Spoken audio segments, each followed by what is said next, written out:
Oh,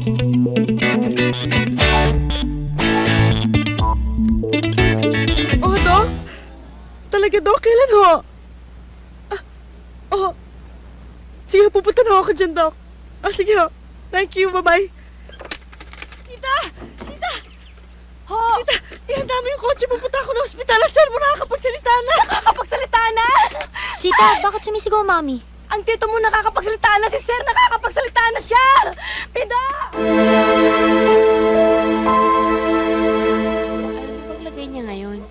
Ewan ko ba, Ana? Gusto ko mang sabihing mabuti hindi naman yun na nakikita ako sa kanya.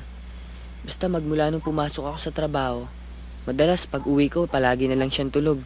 Sa umaga naman ganun din. At pag tinanong ko naman siya, iisa lang sinasagot niya. Mabuti naman daw siya. Bakit kasi ayaw mo pa siyang ipa-ospital Baka mamaya nagkaroon na ng komplikasyon yung sakit niya sa baga. Si Ana naman, kung magsalita, parang ang dami kong pera. Tutulungan naman kita Wag na. Kaya ko pa namang tustusan ng pagpapagamot kay Itay Tago mo na lang yung pera mo para sa kasal nating dalawa. Naku, malayo pa yun, no? Tara.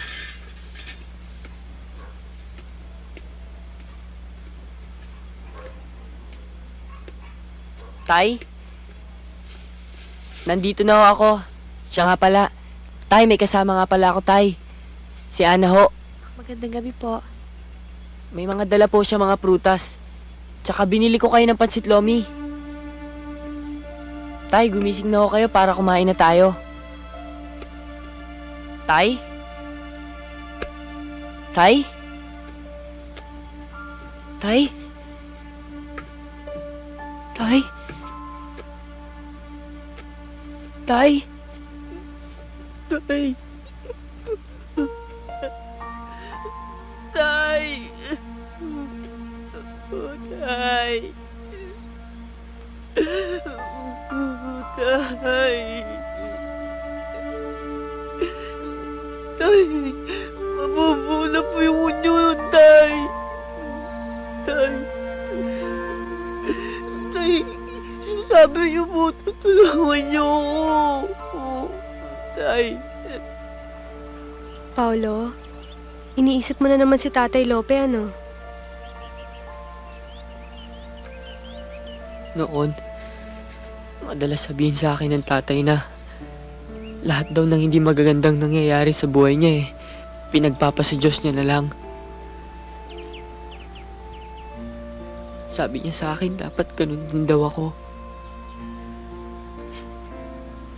Pero anak, bakit ganun? Bakit hindi ko may pagpasa Diyos yung nangyari sa kanya? Sinisisi mo ba sarili mo? Alam mo, Paolo, isipin mo na lang na may magandang dahilan si Ama kung bakit niya kinuha sa'yo si Tatay Lope. Dahilan? Ana, anong dahilan? Ganun ba siya kasadista para kunin yung tanging tao nagmamahal sa akin? Ewan ko.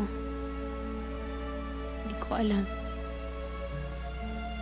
Pero siguro, gusto lang niyang ipaalam sa'yo na may tao at may mga tao pa rin nagmamahal sa'yo.